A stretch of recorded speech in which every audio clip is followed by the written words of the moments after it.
പ്രിയപ്പെട്ടവരെ, നമുക്കറിയാം കഴിഞ്ഞ 76 വർഷക്കാലമായിട്ട് LDF-നെയും UDF-നെയും മാറി മാറി വിജയത്തിൽ എത്തിക്കുകയും അധികാരത്തിലെത്തിക്കുകയും ചെയ്തവരാണ് മലയാളികൾ. ഇവിടെ ഇരിക്കുന്ന അല്ലെങ്കിൽ എന്നെ കേൾക്കുന്ന എല്ലാ ആളുകളും നമ്മൾ സ്വയം നെഞ്ചത്ത് കൈവച്ച് ഒന്ന് ആലോചിക്കേണ്ടതായിട്ടുണ്ട്. ഈ 67 വർഷം നമ്മൾ ഇവരെയൊക്കെ ജയിപ്പിച്ച് ദില്ലിയിലേക്കും കേരള നിയമസഭയിലേക്കും ഒക്കെ അയച്ചിട്ട് നമുക്ക് എന്ത് നേടാൻ സാധിച്ചു, നമ്മുടെ കുടുംബങ്ങൾക്ക് എന്ത് നേടാൻ സാധിച്ചു, നമ്മുടെ ഈ നാടിന് എന്ത് നേടാൻ സാധിച്ചു എന്നുള്ള കാര്യം. ഇപ്പോൾ കഴിഞ്ഞ 10 വർഷക്കാലമായിട്ട് നമുക്കറിയാം എറണാകുളത്തെ കോൺഗ്രസ് MP ആണ് നമ്മളെ നയിക്കുന്നത്. ഈ 10 വർഷം കൊണ്ട് ഈ വൈപ്പിൻ എന്ന് പറയുന്ന ഈ സ്ഥലത്ത് അല്ലെങ്കിൽ ഈ സമീപ പ്രദേശങ്ങളിൽ ഈ MP-യെ നമ്മൾ തിരഞ്ഞെടുത്തത് കൊണ്ട് എന്ത് മാറ്റമാണ് ഉണ്ടായത്, നമ്മളുടെയൊക്കെ കുടുംബങ്ങൾക്ക് എന്ത് ലഭിച്ചു എന്നുള്ളത് എല്ലാവരും ഒന്ന് പരിശോധിക്കണം. കാരണം കഴിഞ്ഞ 10 വർഷത്തിൽ അവിടെയും ഇവിടെയും ഒരു ഹൈമാസ്റ്റ് ലൈറ്റ്, അതും കത്തില്ലാത്ത ഹൈമാസ്റ്റ് ലൈറ്റ് ഇട്ടിട്ടുള്ളതല്ലാതെ ഏതാനും സ്ഥലത്ത് ബസ് സ്റ്റോപ്പുകൾ കാണാം, പിന്നെ കല്യാണ വീടുകൾ സന്ദർശിക്കുക, മരണ വീടുകൾ സന്ദർശിക്കുക. ഇതിൽ കവിഞ്ഞ് ഒരു കാര്യവും ഒരു MP-യും ഇതുവരെ എറണാകുളം MP എന്നല്ല കേരളത്തിലെ ഒരു MP-യും ചെയ്തിട്ടില്ല. വൈപ്പിനെ സംബന്ധിച്ച് നമുക്കറിയാം, കഴിഞ്ഞ തവണ നിയമസഭയിൽ നമ്മൾ നിന്ന് മത്സരിച്ചതാണ്. നല്ലൊരു രീതിയിൽ വോട്ട് കിട്ടി. UDF-ഉം LDF-ഉം കഴിഞ്ഞാൽ NDA-നേക്കാൾ കൂടുതൽ വോട്ട് നേടി 3-ാം സ്ഥാനത്ത് നമ്മൾ എത്തുകയുണ്ടായി. ഈ പ്രദേശത്ത് എറണാകുളം ജില്ലയിൽ തന്നെ ഏറ്റവും കൂടുതൽ കഷ്ടപ്പാടും ദുരിതവും അനുഭവിക്കുന്ന ഒരു ജനവിഭാഗം ജീവിക്കുന്ന ഒരു പ്രദേശമാണ് വൈപ്പിൻകര. ഇപ്പം എനിക്ക് മുമ്പേ പ്രസംഗിച്ച ആളുകൾ ചൂണ്ടിക്കാണിക്കുകയുണ്ടായി ഇവിടുത്തെ റോഡുകളുടെ അവസ്ഥ, ഇവിടുത്തെ ആളുകളുടെ ജീവിത നിലവാരം. അങ്ങനെ ഓരോ ദിവസവും നമ്മൾ അത്രമാത്രം ബുദ്ധിമുട്ടിയാണ് ഇവിടുത്തെ ആളുകൾ മുന്നോട്ട് പോയിക്കൊണ്ടിരിക്കുന്നത്. പ്രത്യേകിച്ച് മത്സ്യബന്ധന മേഖലയിലുള്ള ആളുകൾ, അവരും ഒരുപാട് കഷ്ടപ്പാടും കണ്ണീരുമാണ്. ഇപ്പം തന്നെ ഈ കഴിഞ്ഞ 10 ദിവസത്തിനുള്ളിൽ തന്നെ നമുക്കറിയാം കടൽ കയ്യേറ്റം വളരെ അപ്രതീക്ഷിതമായിട്ടുണ്ടായതാണ്. അപ്പോൾ ഇങ്ങനെയൊക്കെ വരുന്ന സമയത്ത് നമ്മുടെ കുടുംബം പട്ടിണിയിലേക്ക് പോകുന്നു, നമുക്ക് വീട് വിട്ടിറങ്ങി ഓടേണ്ടതായിട്ടുള്ള സാഹചര്യങ്ങൾ വരുന്നു. അങ്ങനെയാണ് നമ്മൾ സംഭവിച്ചുകൊണ്ടിരിക്കുന്നത്. അപ്പോൾ 2020-യുടെ ഒരു പ്രകടന പത്രിക നമ്മൾ, അതും മുഴുവനായിട്ടുള്ളൊരു പ്രകടന പത്രികയല്ല, അതിൻ്റെ ഒരു മിനിയേച്ചർ, ഒരു ചെറിയ പ്രകടന പത്രിക 20 കാര്യങ്ങളടക്കം നമ്മൾ ഇറക്കിയിട്ടുണ്ട്. നിങ്ങൾ എത്ര പേരത് വായിച്ചിട്ടുണ്ടാവുമെന്ന് എനിക്കറിയില്ല.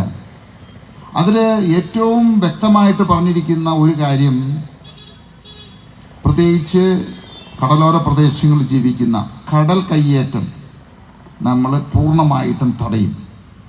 ഇന്ന് നമുക്കറിയാം കന്യാകുമാരി മുതൽ കാസർഗോഡ് വരെയുള്ള മേഖലകളിൽ ഏതാണ്ട് 8 ലക്ഷം കുടുംബങ്ങളാണ് കടൽക്ഷോഭത്തെ ഭയന്ന് ജീവിക്കുന്നത്. ഏതു സമയത്തും മഴ പെയ്തു കഴിഞ്ഞാൽ പറയേണ്ട കാര്യമില്ല. ഇപ്പോൾ മഴയില്ലാത്ത സമയത്താണ് കടലാക്രമണം ഉണ്ടായത്.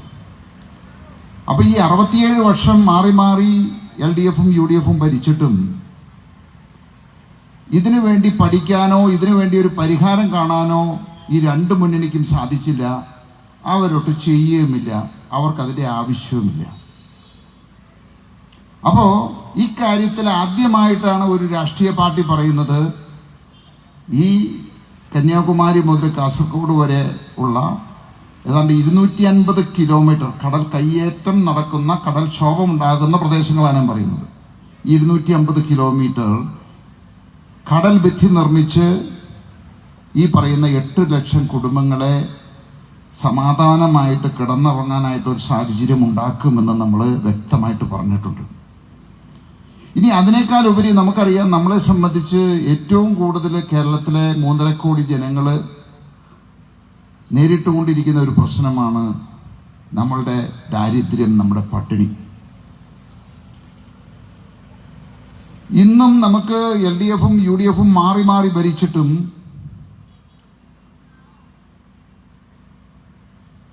ഇന്നും പല കുടുംബങ്ങളിലും ഒരു നേരം പോലും വയറു നിറച്ച് ഭക്ഷണം കഴിക്കാനുള്ള സാഹചര്യം അവർക്ക് ഉണ്ടാക്കാൻ സാധിച്ചില്ല എന്നുള്ളതാണ്. ഇവിടെയാണ് 2020യുടെ പ്രസക്തി വരുന്നത്. 2012 ഈ പ്രസ്ഥാനം തുടങ്ങി, കിഴക്കമ്പലം എന്ന കൊച്ചു ഗ്രാമത്തിൽ തുടങ്ങി.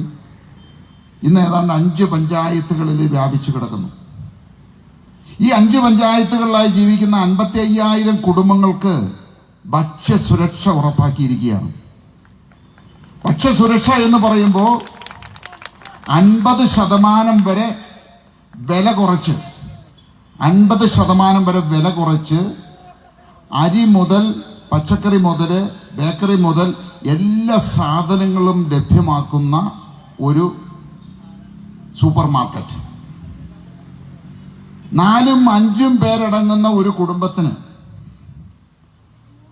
നമുക്ക് ഏതാണ്ട് 2,500 രൂപ അല്ലെങ്കിൽ 3,000 രൂപയുണ്ടെങ്കിൽ സുഖമായിട്ട് സുഭിക്ഷമായിട്ട് ജീവിക്കാനായിട്ടുള്ള ഒരു സാഹചര്യമാണ് നമ്മൾ ഈ 55,000 കുടുംബങ്ങൾക്ക് ഒരുക്കിയിരിക്കുന്നത്.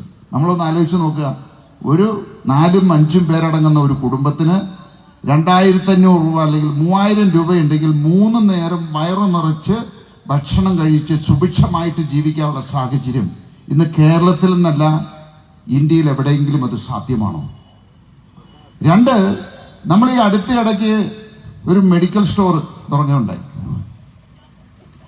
നമുക്കറിയാം, ഇന്ന് കേരളത്തിൽ ഈ ഇരിക്കുന്ന നിങ്ങളുടെയൊക്കെ ഏത് വീടുകൾ എടുത്തോട്ടെ, ഒരു വീട്ടിലെങ്കിലും 1,000 രൂപയുടെയെങ്കിലും മരുന്ന് മേടിക്കാത്ത വീടുകൾ ഉണ്ടാവില്ല.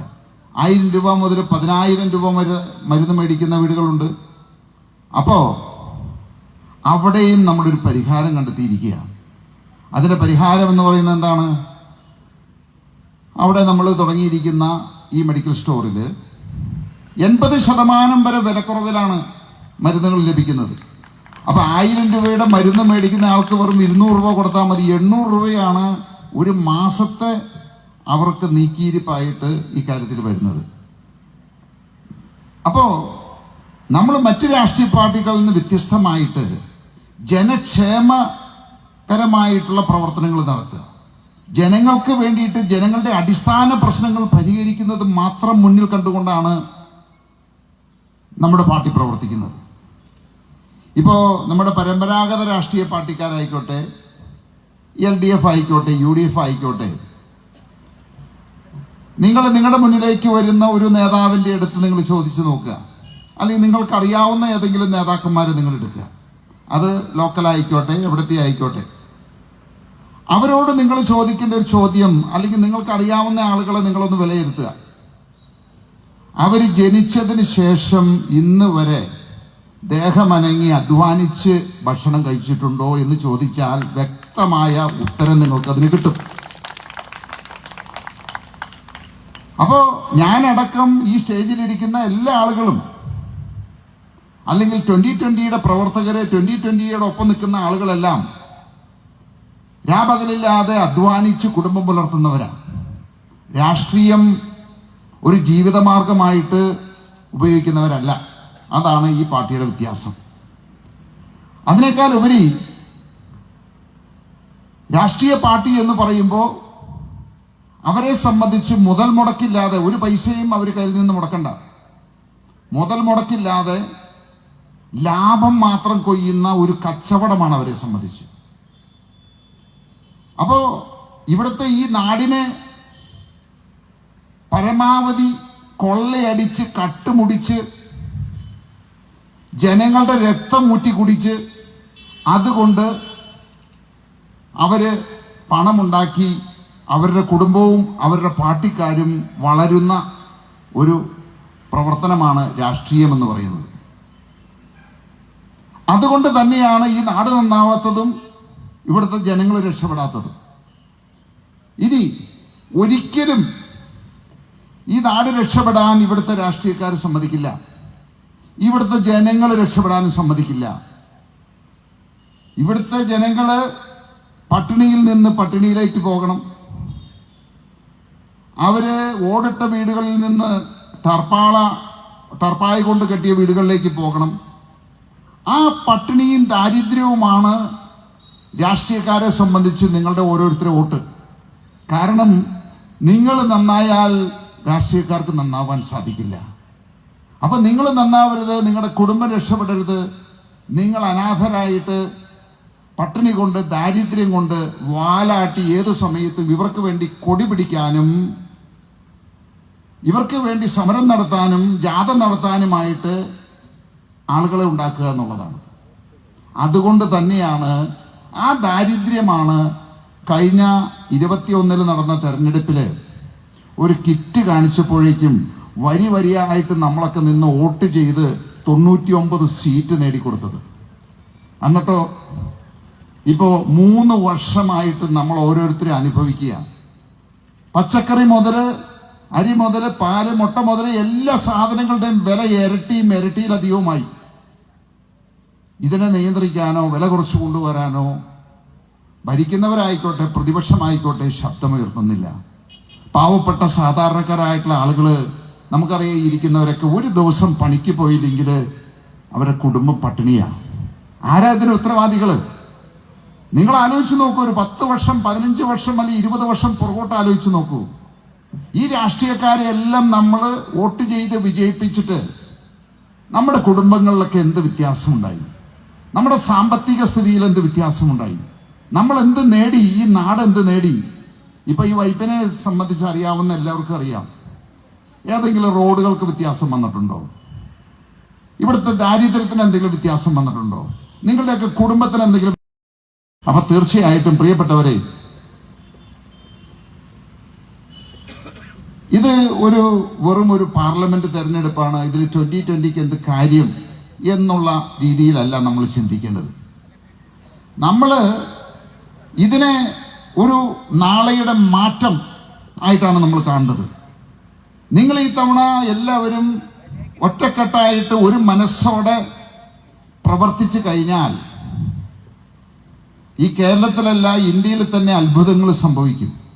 കാരണം ഞാൻ ആദ്യം പറഞ്ഞു, നമ്മൾ എംപിമാരെ തെരഞ്ഞെടുത്ത് അയക്കുമ്പോൾ അവരിവിടെ ഏതെങ്കിലും ഹൈമാസ്റ്റ് ലൈറ്റുകൾ ഇട്ട് മാത്രം പോകുന്ന ഒരു പ്രസ്ഥാനമായിട്ട് മാറുകയാണ്, ഒരു MP ആയിട്ട് മാറുകയാണ്. അതിൽ നിന്നെല്ലാം മാറ്റം വരണം. ഈ എറണാകുളം, ഈ വൈപ്പിന് ഇതെല്ലാം വികസനം പ്രാപിക്കേണ്ടതായിട്ടുണ്ട്.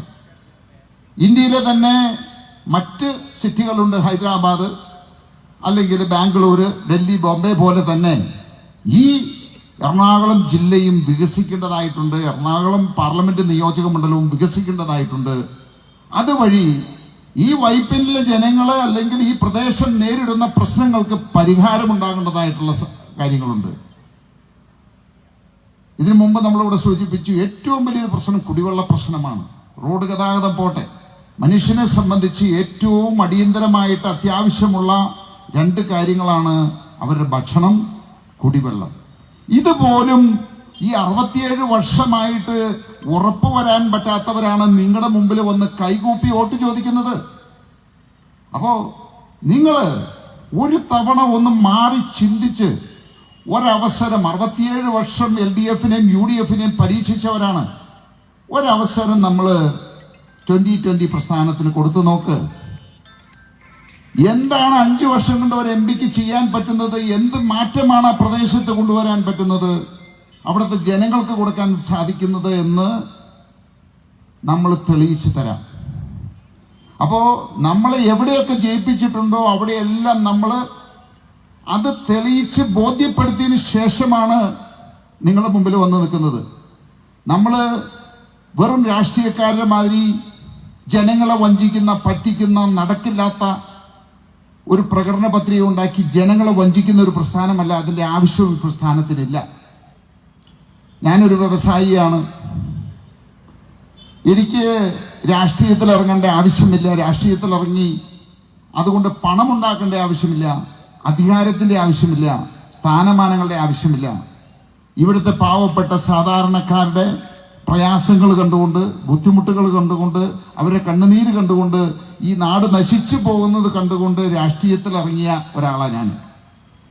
അപ്പോൾ തീർച്ചയായിട്ടും പ്രിയപ്പെട്ടവരെ, നമ്മൾ മുന്നോട്ട് വയ്ക്കുന്നത് ജനക്ഷേമ രാഷ്ട്രീയമാണ്. ജനങ്ങളുടെ ക്ഷേമം ഉറപ്പാക്കുക, നാടിന്റെ വികസനം ഉറപ്പാക്കുക. അല്ലാതെ പണമുണ്ടാക്കുക, അതിന്റെ ആവശ്യവും ഇതിന്റെ നേതൃത്വം കൊടുക്കുന്നവർക്കുമില്ല, ഇതിൽ പ്രവർത്തിക്കുന്നവർക്കുമില്ല.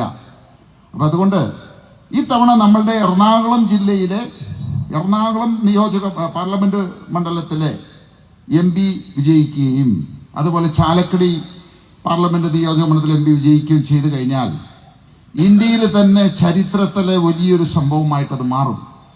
2 MPയെ വിജയിപ്പിക്കുന്നു എന്നതിനേക്കാൾ ഉപരി അടുത്ത വർഷം, അതായത് 25 വരുന്ന പഞ്ചായത്ത്, മുനിസിപ്പൽ കോർപ്പറേഷൻ തെരഞ്ഞെടുപ്പുകളിൽ ഈ പറയുന്ന വൈപ്പിനടക്കം എറണാകുളം കോർപ്പറേഷൻ അടക്കം എല്ലാ പഞ്ചായത്ത്, മുനിസിപ്പൽ കോർപ്പറേഷനുകളും 2020 സ്ഥാനാർത്ഥികൾ ഉണ്ടാവും. ആ പഞ്ചായത്തുകളുടെ ഭരണം 2020 ഏറ്റെടുക്കും. അങ്ങനെ ഒരു മാറ്റം ഉണ്ടായാൽ മാത്രമേ ഇന്ന് വൈപ്പിൻ അല്ലെങ്കിൽ പറവൂര്, മുനമ്പം ഈ പ്രദേശങ്ങളെല്ലാം നേരിടുന്ന പ്രശ്നങ്ങൾക്ക് പരിഹാരം ഉണ്ടാക്കാൻ സാധിക്കൂ. അത് മാത്രമല്ല, അതിനെ തുടർന്ന് 26 വരുന്ന നിയമസഭാ തെരഞ്ഞെടുപ്പില് അങ്ങനെ ഒരു ചരിത്രമുണ്ടായാൽ ഒരു സംശയമില്ല, 26 വരുന്ന നിയമസഭാ തെരഞ്ഞെടുപ്പിൽ 2020 സ്ഥാനാർത്ഥികൾ വിജയിക്കുക മാത്രമല്ല, കേരളത്തിന്റെ ഭരണം ഏറ്റെടുക്കുന്ന സാഹചര്യത്തിലേക്ക് വരും. അങ്ങനെ വരുമ്പോൾ തീർച്ചയായിട്ടും ഒരു കാര്യം ഉറപ്പാണ്, ഈ കേരളത്തിലെ മലയാളികൾ 85 ലക്ഷം കുടുംബങ്ങൾ രക്ഷപ്പെടും, 3.5 കോടി ജനങ്ങൾ രക്ഷപ്പെടും, ഈ കേരളം രക്ഷപ്പെടും. അപ്പോ ഇനി ഇതെല്ലാം മറിച്ച് നമ്മൾ ചിന്തിക്കാതെ ഈ രാഷ്ട്രീയ പാർട്ടിക്കാരെ വീണ്ടും LDFനെയും UDFനെയും മതി എന്ന് വിചാരിച്ചുകൊണ്ട് നമ്മൾ വോട്ട് ചെയ്യാൽ എഴുതി കുറിച്ച് വെച്ചോളൂ, 20 വർഷം കഴിയുമ്പോൾ മലയാളി എന്ന് പറയുന്ന ഒരു വംശം കേരളത്തിൽ ഉണ്ടാവില്ല. നിങ്ങളുടെ ആരുടെയും മക്കള് നിങ്ങളുടെ കൂടെ ഉണ്ടാവില്ല. അവരെല്ലാം പഠിക്കാനായിട്ടും ജോലി നേടിയും ഈ നശിച്ച നാടിൽ നിന്ന് വിട്ടുപോയിട്ടുണ്ടാവും. അവര് നിങ്ങളോടൊപ്പം ഉണ്ടാവില്ല. അപ്പോ ആ ഒരു സത്യം മനസ്സിലാക്കിക്കൊണ്ട് നിങ്ങൾക്ക് രക്ഷപ്പെടാനായിട്ട് ദൈവം ഒരുക്കിയിരിക്കുന്ന അവസാന ബസ്സാണ് 2020. ഈ ബസ്സിൽ നിങ്ങൾ കയറിയില്ല എന്നുണ്ടെങ്കിൽ ജീവിതത്തിൽ എന്നേക്കുമായിട്ട് നിങ്ങൾക്ക് ആ സൗഭാഗ്യങ്ങൾ നഷ്ടപ്പെടുകയായിരിക്കും. കാരണം നിങ്ങൾ 67 വർഷമായിട്ട് LDFനെയും UDFനെയും മാറി പരീക്ഷിച്ചവരാണ്. നിങ്ങൾ രക്ഷപ്പെട്ടിട്ടില്ല, ഈ നാട് രക്ഷപ്പെട്ടിട്ടില്ല, ഇവിടുത്തെ ജനങ്ങൾ രക്ഷപ്പെട്ടിട്ടില്ല. അതിൽ കൂടുതലായിട്ട് ഒന്നും സംഭവിക്കാൻ പോകുന്നില്ല എന്നുള്ള സത്യം മനസ്സിലാക്കിക്കൊണ്ട് മാത്രമാണ് നിങ്ങൾ പ്രവർത്തിക്കേണ്ടത്. നിങ്ങൾ ഓരോരുത്തരും ഇന്ന് മുതൽ ഇതിന്റെ പ്രവർത്തകരായി മാറണം. ഇപ്പൊ ഇവിടെ ഇരിക്കുന്ന ആളുകൾ പറയാണ്, ഞാൻ എൻ്റെ വോട്ട് 2020 ചെയ്യും. അത് പോരാ, അതല്ല ആവശ്യം. നിങ്ങൾ ഓരോരുത്തരും 50-100 വോട്ടും ഓരോ വീടുകൾ തോറും കയറി ഇറങ്ങി പ്രവർത്തിച്ച് നിങ്ങൾ നേടണം. അങ്ങനെയാണെങ്കിലേ നമുക്ക് മാറ്റം ഉണ്ടാകാൻ പറ്റുള്ളൂ. ഇവിടെ ഇരിക്കുന്ന ആളുകൾ മാത്രം വോട്ട് ചെയ്താൽ വിജയിക്കാൻ സാധിക്കില്ല നമുക്ക്. അപ്പൊ അതുകൊണ്ട് ഈ ഒരു സന്ദേശം എല്ലാ കുടുംബങ്ങളിലേക്കും പരമാവധി വരുന്ന 20 ദിവസങ്ങൾ കൊണ്ട് എത്തിച്ച് നിങ്ങൾ നമ്മുടെ സ്ഥാനാർത്ഥികൾ വിജയിക്കാനായിട്ടുള്ള സാഹചര്യത്തിലേക്ക് കൊണ്ടുവരണം. അതിനുവേണ്ടി പ്രാർത്ഥിക്കുക, നമ്മുടെ സ്ഥാനാർത്ഥിക്ക് വേണ്ടി പ്രാർത്ഥിക്കുക, ഈ പ്രസ്ഥാനത്തിന് വേണ്ടി പ്രാർത്ഥിക്കുക, അതിനെ വിജയിപ്പിക്കുക എന്ന് അപേക്ഷിച്ചുകൊണ്ട് എല്ലാവർക്കും നന്ദി രേഖപ്പെടുത്തിക്കൊണ്ട് ഞാൻ നിർത്തുന്നു. നന്ദി, നമസ്കാരം.